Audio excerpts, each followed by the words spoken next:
Inflation adjusted return, tax adjusted return या real effective return, हमारे लिए क्या इसके मायने हैं, इस पे डिस्कस करते हैं।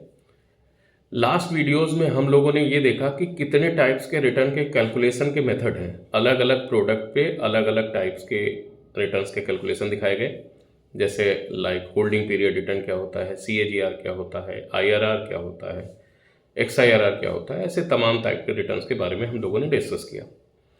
और लास्ट में मैंने ये भी बोला था कि आपके लिए एक्चुअल रिटर्न कौन सा है कैलकुलेशन का। तो सर आइए इस पे स्टार्ट करते हैं। तो सबसे पहले तो रिटर्न वेरियस प्रोडक्ट के अलग अलग कैलकुलेशन के मेथड होते हैं, ये हम लोगों ने सीखा ही। हमारे लिए रिटर्न का मायने क्या है? ऐसा रिटर्न जो रियल इफेक्टिव रिटर्न किसी भी तरीके के टैक्स और इन्फ्लेशन से परे हो, या कह सकते हैं कि जिस पर किसी तरीके का इफेक्ट ना हो। हमें उन रिटर्न पे कैलकुलेशन फेयर होना चाहिए, तो वही हमारे लिए एक्चुअल अफेक्टेड रिटर्न कहलाएगा। कैसे इसको करेंगे, इसको वन बाय वन स्टेप पे समझते हैं। सबसे पहले हम लोग बात करते हैं inflation adjusted return. Inflation adjusted return ऐसा रिटर्न जो महंगाई को एडजस्ट कर चुका हो। इसको ऐसे समझते हैं कि मान लिया जाए हमें कोई प्रोडक्ट आज की बजाय 1 साल या 2 साल बाद खरीदना है। अब आज जो वो प्रोडक्ट हमें खरीदना है वो आज की डेट के हिसाब से 1 साल बाद 6% या 7% बढ़ जाता है। तो अब वो 6-7% बढ़ जाता है, वो क्यों है? क्योंकि वो महंगाई है या इन्फ्लेशन है, इस वजह से उसकी प्राइस बढ़ जाती है। तो हमें अगर आज वो प्रोडक्ट नहीं खरीदना है तो हम पैरेलली क्या सकते हैं, उसके लिए हम कहीं इन्वेस्टमेंट कर दें और 1 साल बाद उस इन्वेस्टमेंट से मैच्योरिटी लेंगे, तो उस मैच्योरिटी से हम उस प्रोडक्ट को परचेज कर सकते हैं। लेकिन हमें जो इन्वेस्ट करना चाहिए ये भी हमें देखना है कि जो 1 साल पहले का प्राइस था और उस पर जो इन्फ्लेशन का अफेक्ट आया, यानी वो 1 साल पहले से जब हमें 1 साल बाद लेना है तब उस पर 6 से 7% का जो इन्फ्लेशनरी इम्पैक्ट आया है, अगर हमने कहीं इन्वेस्ट किया है उससे वो 6-7-8% बढ़ के हमें मिल रहा है, यानी वो इन्फ्लेशन को एडजस्ट करते हुए मिल रहा है, तब तो वो हमारा इन्वेस्टमेंट सही है और यहाँ पे हमारी उस परचेजिंग पावर को कम नहीं होने देगा, यानी वो इन्फ्लेशन से एडजस्ट कर लेगा। तो ऐसा रिटर्न इन्फ्लेशन एडजस्टेड रिटर्न कहलाएगा। इसको कैलकुलेट करने के लिए एक सिंपल सा एक्सेल में फाइनेंशियल मैथमेटिक्स के कैलकुलेशन में आपको फार्मूला मिलता है, जिसको हम ऐसे समझ सकते हैं कि सिंपल 1+ रेट का मतलब जहां भी आप इन्वेस्टमेंट कर रहे हैं उसका रेट, उसको डिवाइड करना है इन्फ्लेशन रेट से। उसको समझिएगा, 1+ रेट अपॉन 1+ इन्फ्लेशन, ब्रैकेट दोनों साइड से क्लोज होने के बाद फिर -1 करेंगे तो हमारा इन्फ्लेशन एडजस्टेड रिटर्न कैलकुलेट निकल के आएगा। इसको ऐसे समझ सकते हैं कि मान लिया जाए हमारा इन्वेस्टमेंट का रिटर्न है 8% और इन्फ्लेशन का रिटर्न है 6%। तो अगर सिंपल पकड़े तो 8 में से 6 माइनस किया तो 2% का हमारा इन्फ्लेशन एडजस्टेड रिटर्न आ रहा है। बट अगर हम FX फार्मूला एक्सेल के तरीके से कैलकुलेट करेंगे तो हमारा अराउंड 1.87% का इन्फ्लेशन एडजस्टेड रिटर्न निकल के आएगा। तो इस तरीके से हमें इन्वेस्टमेंट करना है कि हमारा इन्फ्लेशन एडजस्टेड रिटर्न हो, वो एक तरीके से हमारा रियल इफेक्टिव रिटर्न कहलाएगा। ये तो हुआ इन्फ्लेशन एडजस्टेड रिटर्न का।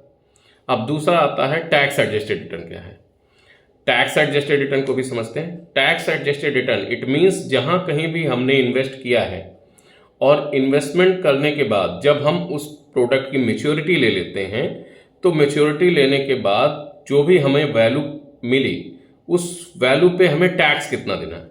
वैल्यू तो प्रिंसिपल प्लस इंटरेस्ट मिला करके जो होगा वो आएगा, जिसे हम लोग अमाउंट A+P का फार्मूला हम लोग यूज करते थे पहले जब हम प्राइमरी में पढ़ते तो आपने देखा होगा, जूनियर हाई स्कूल में भी ये सब चीज़ें पढ़ाई गई हैं।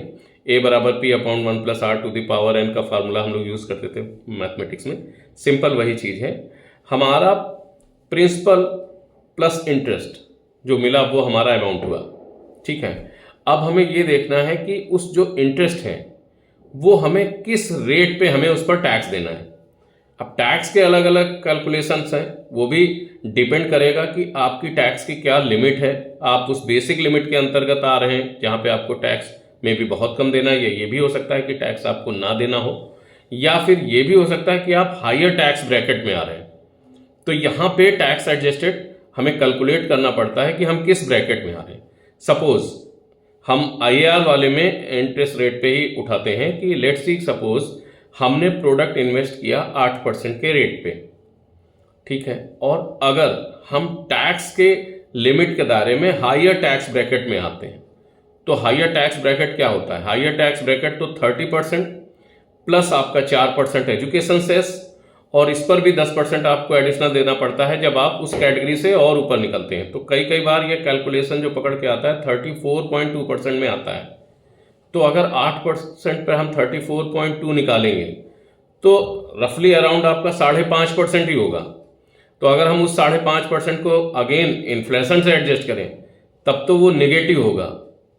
तो ये कैलकुलेशन हमें बहुत ही ध्यानपूर्वक करनी पड़ेगी और ये डिपेंड करेगा पर्सन टू पर्सन। अब इसी को ऐसे ही समझ लीजिए, किसी की अगर टैक्स की जो लिमिट है वो 0 है या नील में आ रही है, जबकि इस फाइनेंशियल ईयर में जैसे कि गवर्नमेंट ऑफ इंडिया ने 12 लाख रुपए तक की इनकम पे टैक्स नहीं है, तो अगर इंटरेस्ट इनकम या किसी और इन्वेस्टमेंट के या बाकी सोर्सेज से मिला करके आपकी टोटल इनकम इररिस्पेक्टिव में बोल रहा हूँ कि स्पेशल रेट को छोड़ दें, वो अगर 12 लाख से नीचे आ रही है तो मे बी वो आपका नेट टू नेट होगा, उस पर किसी तरीके का आपको टैक्स ही नहीं देना है। तो अगर 8% का है, केवल हमें इन्फ्लेशन से ही एडजस्ट करना है, तो आप ऐसे देखेंगे फिर आपका 2% रियल रिटर्न निकल के आ रहा है। तो ये टैक्स एडजस्टेड रिटर्न होता है। हमें कैलकुलेशन में ये देखना चाहिए हमारा रियल इफेक्टिव रिटर्न वो होना चाहिए जिस पर टैक्स का भी बर्डन ना आए और साथ ही साथ इन्फ्लेशन का भी बर्डन है। अब अगर हम कोई भी इन्वेस्टमेंट कर रहे हैं जहां पर ये दोनों बर्डन को हटाया जा रहा है और तब हमारा नेट टू नेट जो आ रहा है वही हमारा इफेक्टिव रिटर्न कहलाता है, जिस पर हमने टैक्स भी एडजस्ट कर लिया, जिस पे हमने इन्फ्लेशन भी एडजस्ट कर लिया। लेकिन अगेन वही बात आती है कि आप कोई भी इन्वेस्टमेंट करते हैं तो सबसे पहले अपने गोल्स को जरूर देखें, क्योंकि अगेन अगर आप ज़्यादा रिटर्न पे जा रहे हैं तो मे बी आप रिस्क भी ले रहे हैं। तो जब आप रिस्क भी ले रहे हैं तो ये भी देखना रहता है कि आपका ड्यूरेशन क्या है। अगर इन्वेस्टमेंट आपका लॉन्गर होराइजन का है तो हम रिस्क ले सकते हैं और उसी रिस्क के पैरेलल में हम उसी के कंपैरिजन में हम रिटर्न भी बना सकते हैं। लेकिन अगर हमारा गोल शॉर्ट टर्म का है तो शॉर्ट टर्म में हमें केवल ये कोशिश करना चाहिए कि हम इन्फ्लेशन को एडजस्ट कर सकें और थोड़ा बहुत टैक्स से भी कैलकुलेशन बच सकें। अननेसेसरी हमें रिस्क ऐसे नहीं लेना चाहिए। तो मेरे हिसाब से ये आपको समझ में आया होगा कि क्या है इन्फ्लेशन एडजस्टेड, क्या है टैक्स एडजस्टेड और आपके लिए रियल इफेक्टिव रिटर्न क्या है। आगे कुछ और नया स्टार्ट करते हैं। आज के लिए ही इतना ही। नमस्कार।